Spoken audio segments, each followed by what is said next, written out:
We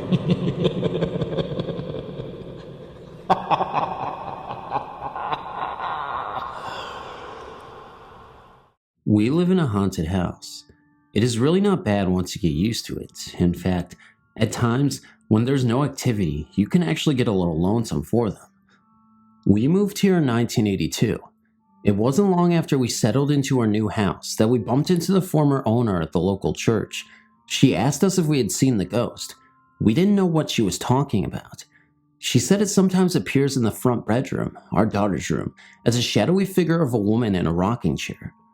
Our daughter overheard us talking about it and she said, "Oh, that must be the lady who sits in the chair at my desk at night. She doesn't bother me, just sits there kind of watching after me."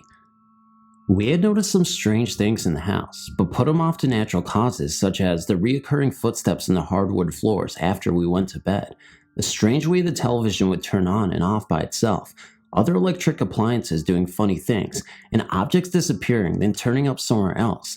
But we dismissed the idea of it being ghosts until one late night. My wife woke up thirsty in the middle of the night, so she went to the kitchen to get a drink. When she got to the living room, she saw someone in the shadows in the middle of the room. Thinking one of the kids had gotten out of bed, she hollered, "Get your butt back in bed." The figure streaked off and disappeared. It didn't go around the sofa, it went through the sofa. It didn't walk, it glided. It was the figure of a woman with long black hair. The kids were sound asleep in their beds. My wife came back to bed without her water. My first experience with her was about 10 p.m. one night. I was walking home from next door, and as I approached the driveway, I saw a figure of a woman walking in the drive. She was cutting across the edge of the lawn on the north side of my shop about 20 feet away. The light on the north side of the shop was on, illuminating her faintly. I could make out no details of her, only a dark figure of a slender woman walking briskly towards our house from the west. As I got in range of the motion detector light on the east side of my workshop, it came on. The figure vanished. This phantom female I saw matched the description of the dark woman other family members have seen in our house. But the dark woman is not the only spirit in our home. We have discovered there are others. Some are shy and reclusive. Some are a little mischievous and playful. They like to play with stuff, just to let you know they are there, I think. They hide things. You put something down and a minute later it is gone. You search all over and then find it right back where you laid it in the first place. They turn things on and off. TVs, radios, just about anything, even water faucets. One morning, my son went into the kitchen to get a drink of water. Dad, come here." I went into the kitchen to see what was wrong. "What's this all about?" my son asked. He was standing back from the sink, pointing to the faucet which was running full blast. My wife was standing beside him. "The knob is turned off, but it's still running," he said. We stood and watched it for a minute.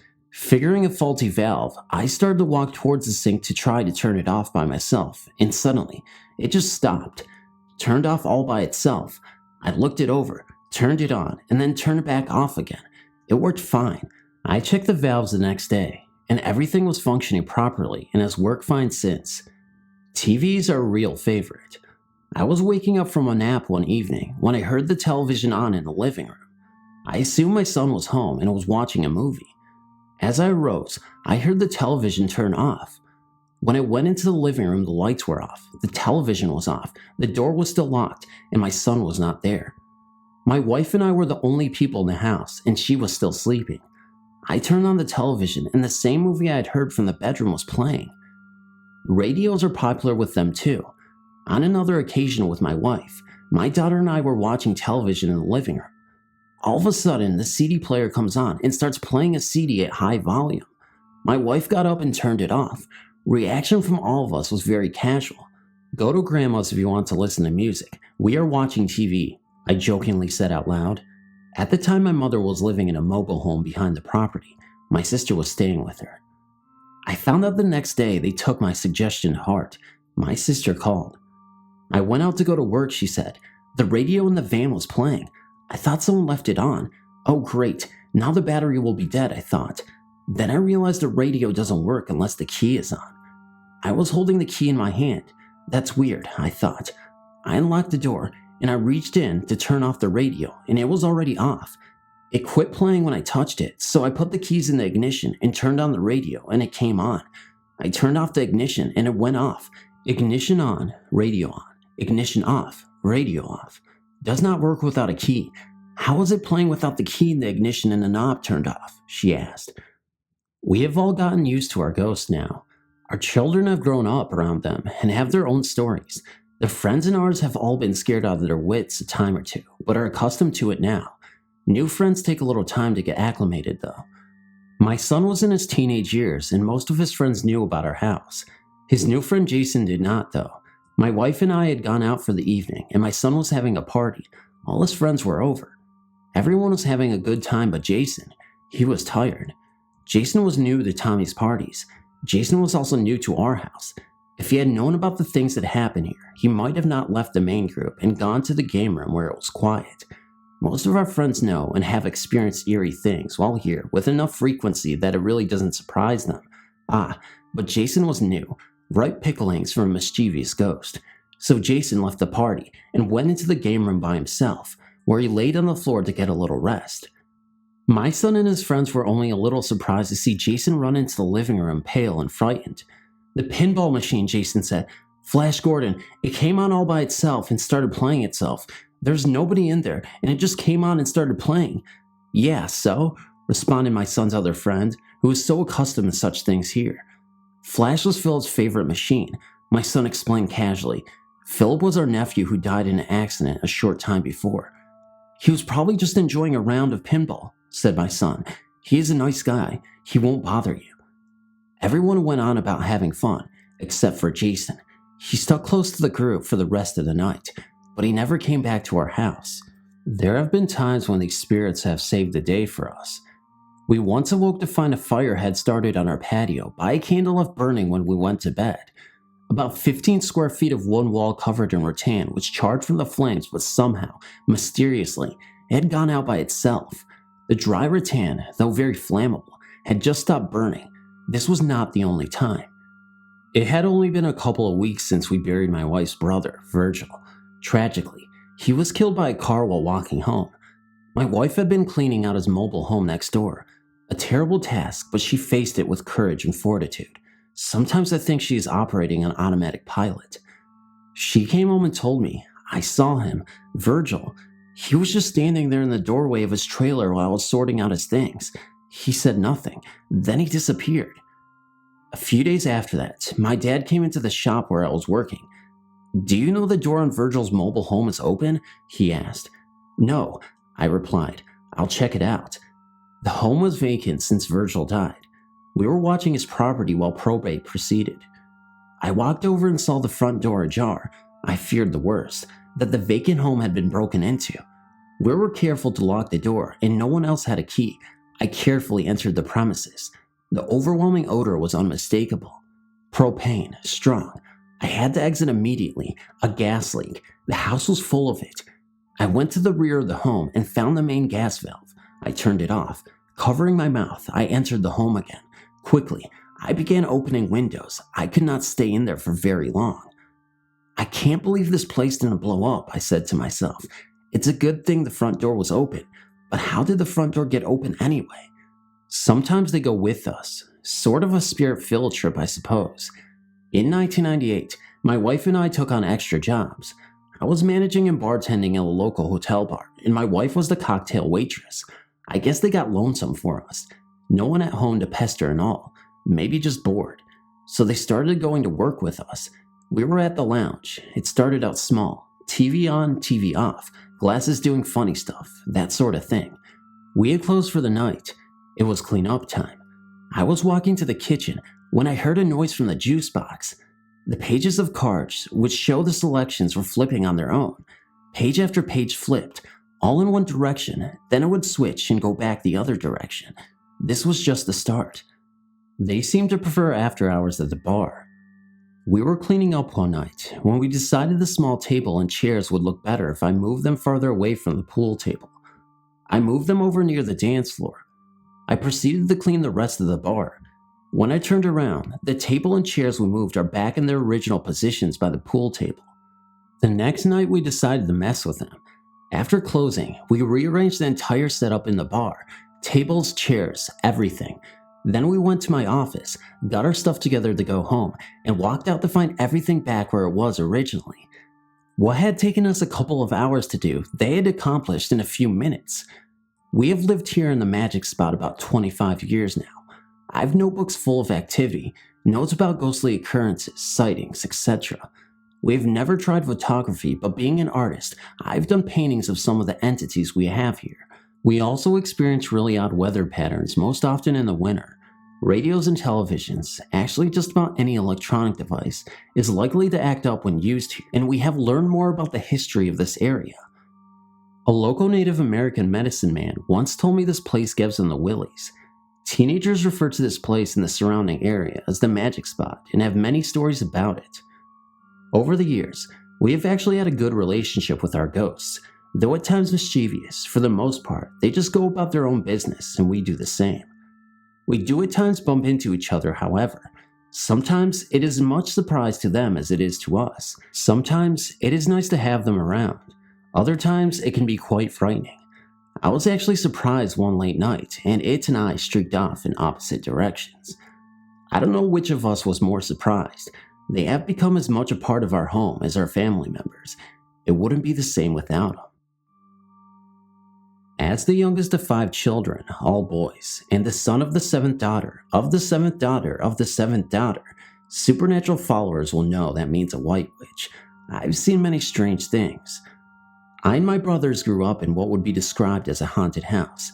At a very young age, I loved to play in my parents' bedroom, which overlooked the landing, first 2 steps, and small landing at the top of the stairs. On an almost daily basis, I saw shadows walking along the landing. They were not ordinary shadows. These were floating. They were not cast on the wall, but were in midair, but I could see through them. As I got older, they seemed to happen less frequently. I still see these shadows occasionally, out of the corner of my eye.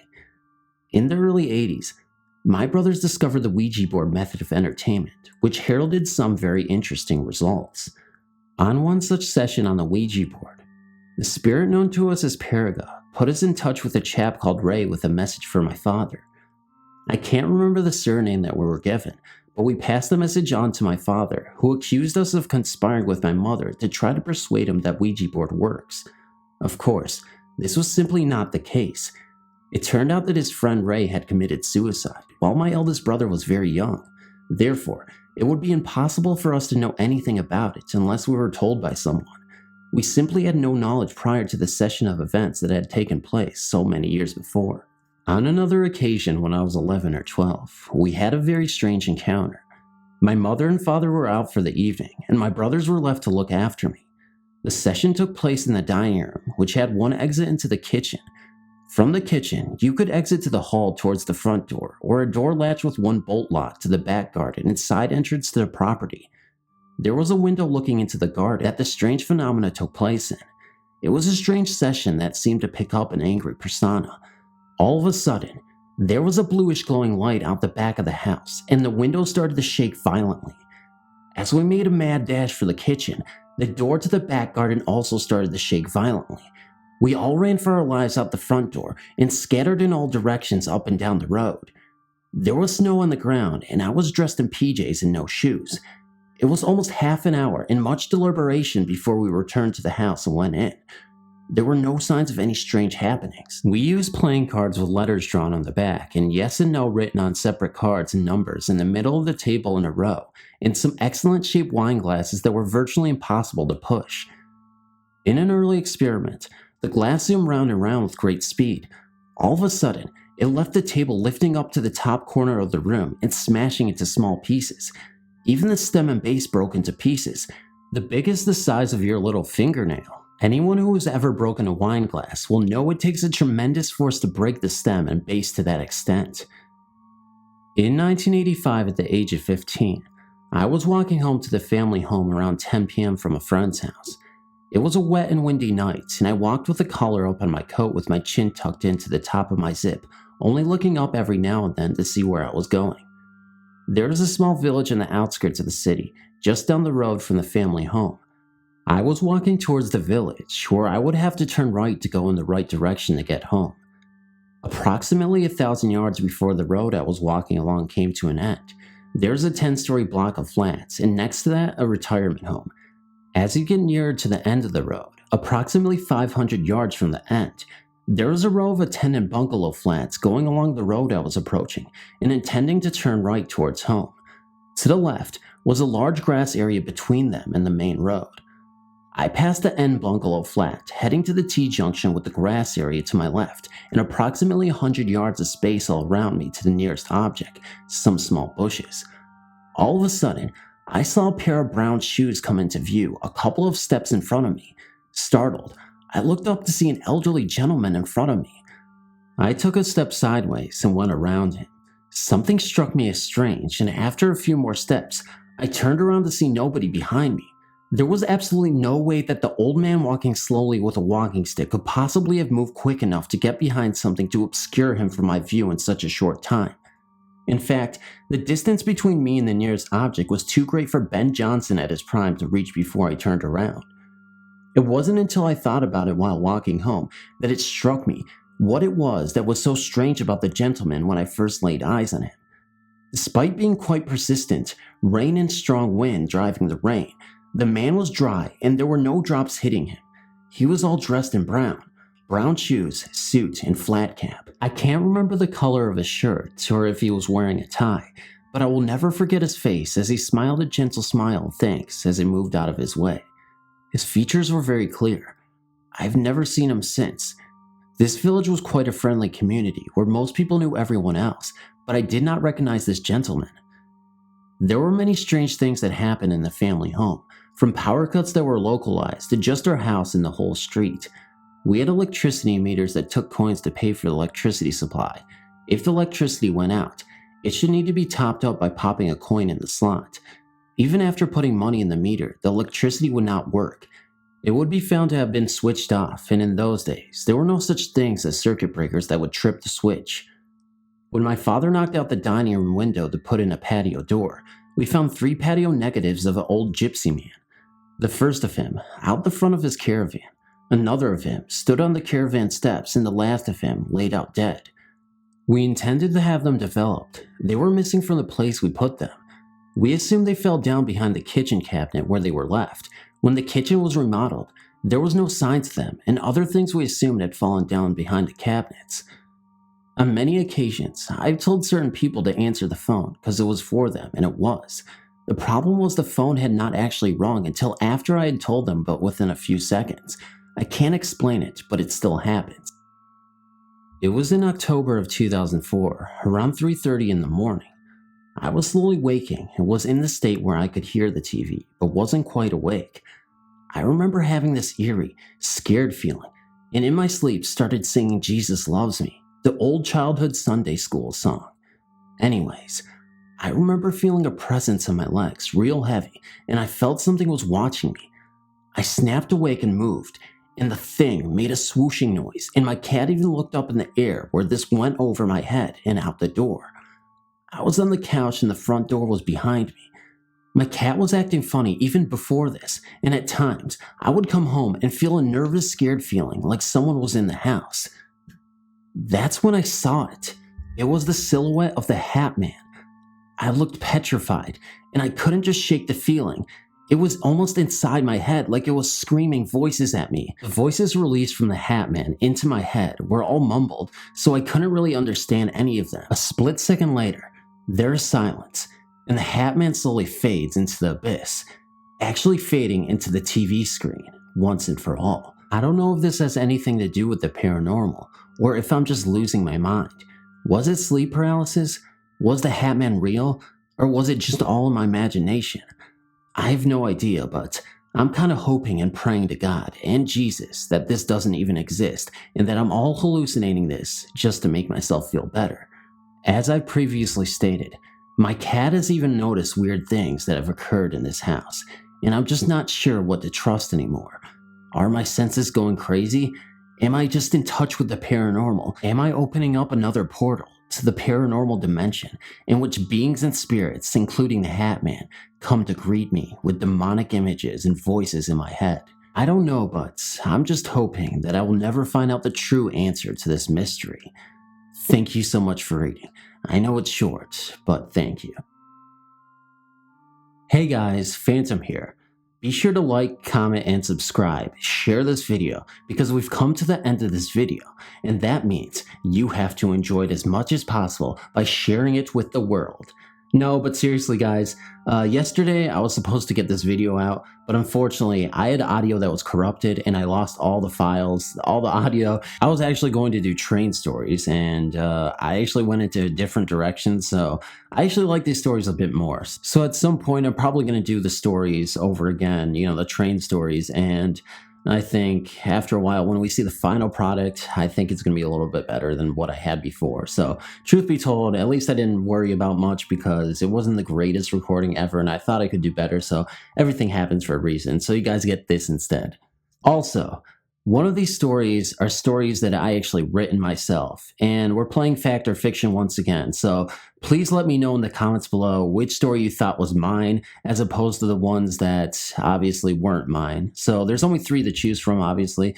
You guys really seemed to enjoy the last time I did this, so I figured I was going to do it one more time for you guys, and hope you really enjoyed this video. Anyway, guys, signing out. Love you so much. Good night, good morning, and everything I see in the world is pretty pancakes.